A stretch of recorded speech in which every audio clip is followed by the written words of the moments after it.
Happy to introduce John Gopoulos. I hope I pronounce it good enough. Very good, yep. Thank you. A well-known appraiser in the United States. He has branches all over the country. And he's going to explain us about the work of the appraisal, things we need to be focused, things we need to check in order to prepare our house to an appraisal. And the webinar will go like that. We are going to start by hearing John, general information about appraisal work. And after that, we are going to have all the questions that you already sent me. Everyone in here can go online and ask John directly any question that he has. As a real estate investors, we are going to meet an appraisal sooner or later. And we need to know how to work with them because they have a crucial role in every real estate transaction. Okay, so I guess John is going to educate us about the appraisal work. And we're ready, John, for you. And let me know when you're done and we can start with all the questions. And we're excited to hear what you have to say. Well, that's good, Michael. I appreciate that. I would like to ask you a couple of questions just so I know who I'm speaking to and how to go about explaining things to you folks. So your group is made up of real estate investors, people who want to start investing or who have already invested in real estate? Great question. We have more than 170 students in our course.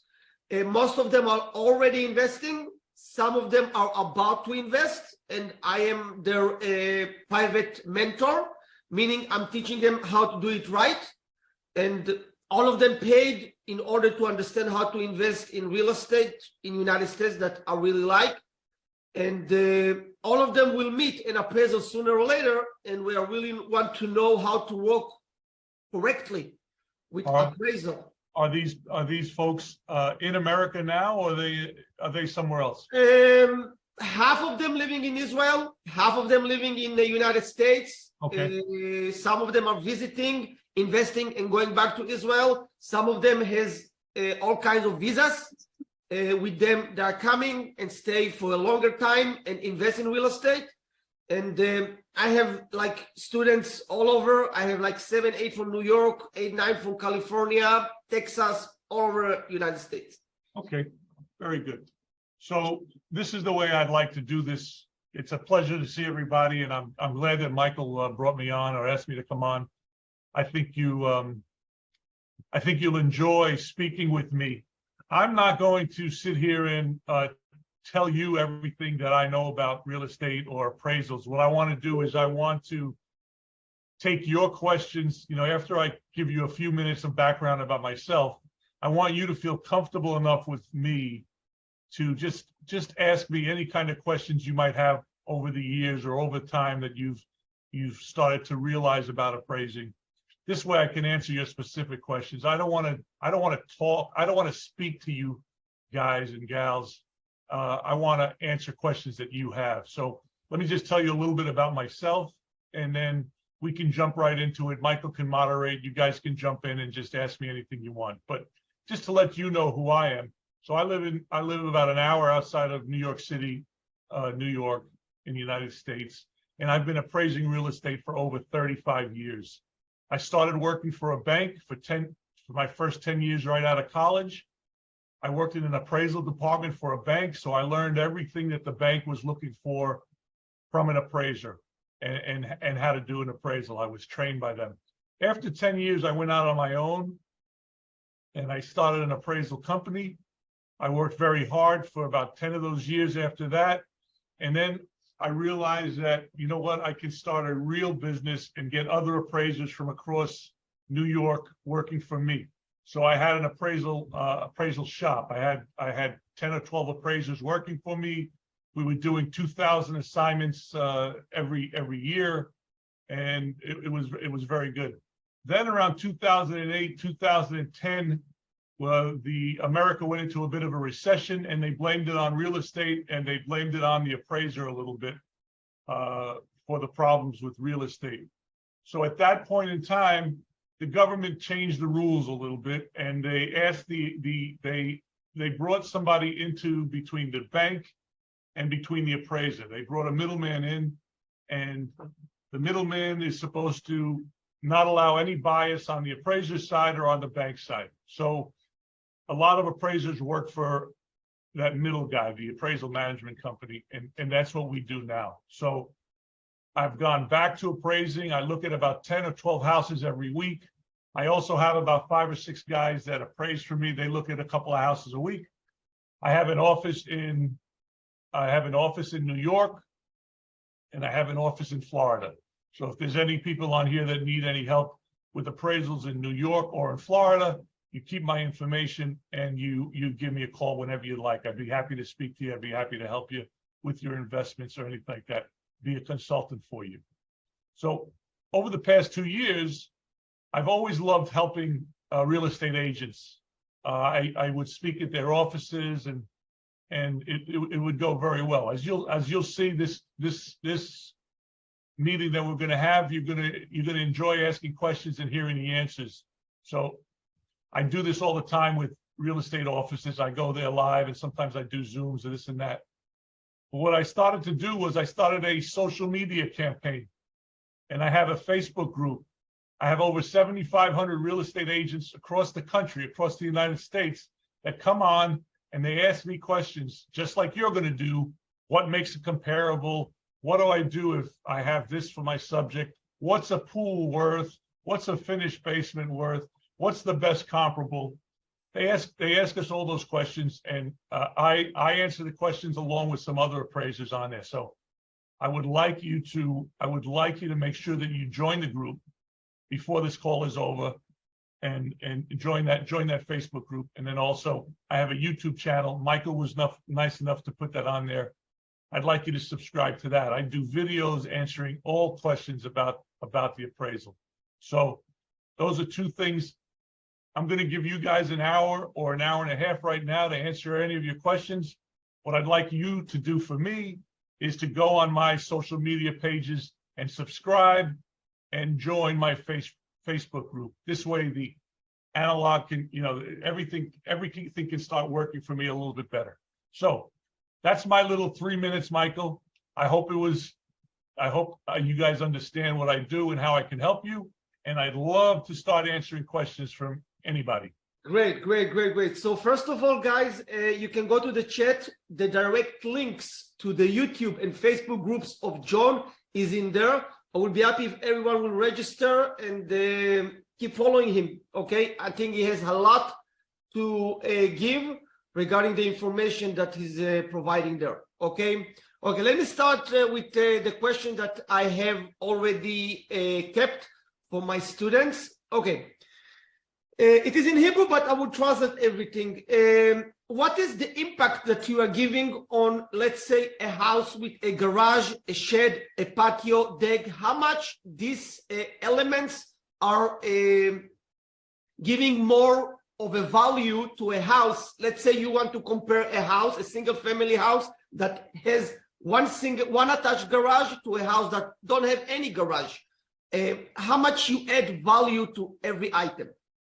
Okay, very good, Michael. So we can certainly discuss that with you, but whether it's a garage or whether it's a pool or whether it's a finished basement or whether it's 2 bathrooms versus 1 bathroom, everything an appraiser does is data related. So what we're going to do is we're going to look at what the market is telling us about those amenities. So I always ask people to look at the same house. One house has a garage, one house doesn't. What do you think? It's the same house. One house has a garage, one house doesn't. What do you think the typical purchaser in that neighborhood is going to pay to have the garage? Now, the garage you're able to bring your car inside so you can weather it from the snow. The garage is storage. A lot of people use garages as storage spaces. Maybe they don't have enough room in the house and they need to bring things into the garage. So what I do when I have, if I have a house that doesn't have a garage, I'm going to then look for other houses that also don't have a garage, and I'm going to look for houses that do have a garage. And if I see 3 houses that have garage that don't have a garage, and they're at the 290,000, 300,000, 295, and then I see 1 or 2 houses that have a garage that are very comparable to the subject property, and I see those selling for 315, 320, you then can understand that, okay, it looks like the garage is about worth $10, $15, $20,000 more than a house without a garage. So that's how an appraiser goes and starts figuring out values for different things. So again, I talk about a pool, right? So if I'm in Florida and I have a pool and the pool can be used 10 months out of the year in Florida, I'm going to look for houses with a pool and I'm going to look for houses without a pool. They're all going to be comparable except for a couple of different aspects or couple of different characteristics. And those characteristics are going to show me what the pool is worth. So I've got a house that's selling for $410 without a pool. I've got another one for $390. I've got another one for $420. Then all of a sudden I start looking for houses with pools and it's $450, $460, $470.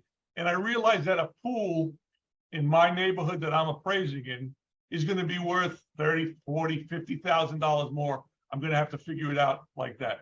So that's how the appraiser figures out values for any type of amenity, not just a garage, not just a pool, just every amenity there is. So when you are looking to buy a house, or if you bought a house and you're looking to flip it and you have 2-car garage and you have a pool, you're going to have to try to figure out what the typical buyer is going to pay for those amenities. So maybe, if somebody's buying something in Florida, they're going to say to themselves, you know what, this pool in this area, in this pool, in this price point, pool adds about $30,000 or $40,000. So I'm going to add $40,000 onto my flip. Okay, I've got a 3-car garage versus a 2-car garage. You know what? People in this neighborhood, people in this price point, they're going to pay $10,000 or $20,000 more for a third car garage. I'm going to put another $20,000 onto it. So I've already added $60,000 onto it. And that's how appraisers and that's how investors should look at valuing different amenities about houses. Got it. Very interesting. Now, in general, it can be vary, meaning like a pool in a specific neighborhood can add to the value, let's say 50,000, and in another neighborhood, it might add 100,000. It depends how much in the free market people are willing to pay more to a house with a pool in comparison to the house without a pool. Exactly. And also the price point, Michael. If we're looking at a $400,000 house, the pool might bring $30,000 or $40,000. If we're looking at a $2 million house, the pool might bring $200,000, right? It's more of like a percentage, right? You want to see percentages. Got it. So if I have a house that has a beautiful water view, right? If it's selling for $2 million and it has a beautiful water view versus a house that's 2 blocks away, it doesn't have the water view, but it's a very beautiful house, I might find out that it's $400,000 difference. That's a 20% difference. I figured out that that's 20% for that water view. So now that I figured out, okay, 20% of value for the water view, if I'm looking at a house that's worth $500,000 and has a water view, I'm going to say 20% of value, which is $100,000 for that home that's in a $500,000 neighborhood. So that's how you kind of come up with, if you have a pool that's worth $200,000 on a $2 million house, it's obviously not worth that on a $400,000 house. It's going to be worth a percentage. So you try to deal in percentages. Got it. So it's not like a specific number. It's a percentage of how much people are willing to pay more to a pool, to another garage, to a deck. Okay, it is a percentage from the value of the house, and you add it to the house that you're going to be appraised. Percentages are good ways of looking at amenities. Yes. Okay. Second questions. What is the role that you have for a lot? okay, a lot of a house, how much it makes a difference when you try to appraise a house. Let's say you have a house, 3 bedrooms, 2 full baths, 1,500 square feet with a lot of 10,000, okay, square footage. And you have the same house with the same features, but it has 20,000 size, 20,000 square feet of a lot. How much the lot can add to the value of the second house? So again, depending on the neighborhood that you're in and the price point that you're looking at, what the appraiser is going to do is he's going to look for sales that have similar lot size, and then he's going to look for sales that are below our lot size and then above our lot size. And all of a sudden, he's going to see the differences in prices, and he's going to say, okay, I'm starting to understand now. Every 5,000 square feet, there's a change in value. So now, if I'm going 10,000 square feet higher, I'm going to make an adjustment there. If I'm going 5,000 or 10,000 square feet lower, I'm going to make an adjustment there. So when I talk to you about amenities, when I talk to you about a pool or a garage, lot size is also an amenity. So I'm going to approach the lot size the same exact way that I am going to approach the pool or the additional garage. I'm going to look for sales that have the similar square footage, and I'm going to look for sales that don't, and I'm going to figure out what the difference is there and attribute that difference to the lot size. Meaning how much people are willing to pay for extra lot in this neighborhood and take a percentage of that in order to add the value for the bigger lot. Right. What is the typical buyer going to pay to have twice the land in this neighborhood at this price point than what, it's the same land? And, sometimes it's very important to have extra land, but there's some areas in the United States where it's not that important. So it's all about what the neighborhood is telling what the market is telling the appraiser or the investor about the neighborhood. You need to figure out what's important to your buyers in the neighborhoods you're investing in. Got it. Let's say you're in, I don't know how much you guys understand the geography of America, but if we're in a cold area that is only, it only has 80 degrees for 2 months out of the year, the pool is not that important to them. Yeah. So people up there where it's colder are not going to, the pool is not going to be important to that market. So it's important for you to understand what's important to the market. Are the potential buyers looking for square footage? Are they looking for extra bedroom? Are they looking for a larger lot? Are they looking for a 3-car garage versus a 2-car garage? Are they looking for a basement?